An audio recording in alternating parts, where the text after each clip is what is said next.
Hello, আসসালামু আলাইকুম। তোমাদের দেখাবো আজকে রুই মাছ দিয়ে বেগুনের ঝোল।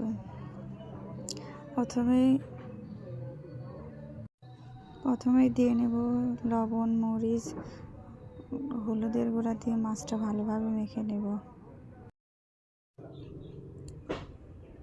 তার উপরে মাছটা তেলে ভেজে নেব।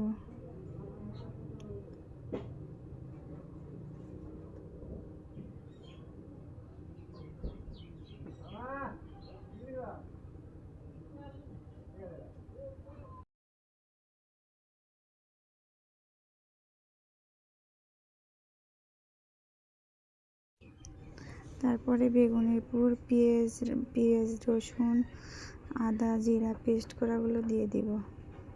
একে একে লবণ, মরিচের গুঁড়া, হলুদের গুঁড়া সব একটু একটু করে বেগুনের উপর দিয়ে দিলাম।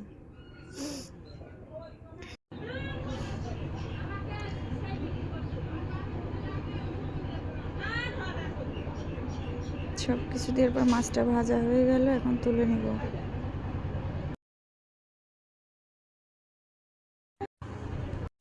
এবার পেঁয়াজ দিয়ে পেঁয়াজটা তেলে হালকা করে ভেজে নেব। তারপরে সব বেগুনগুলো দিয়ে দিব।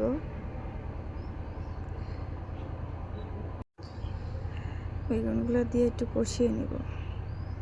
কষিয়ে নেওয়া হয়ে গেছে, দেখতে পাচ্ছ।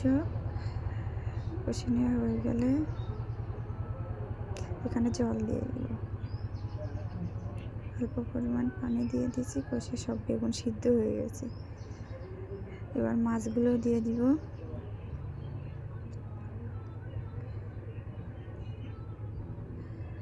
মাছগুলো দিয়ে একটু দেখো, তরকারিটা হয়ে গেছে।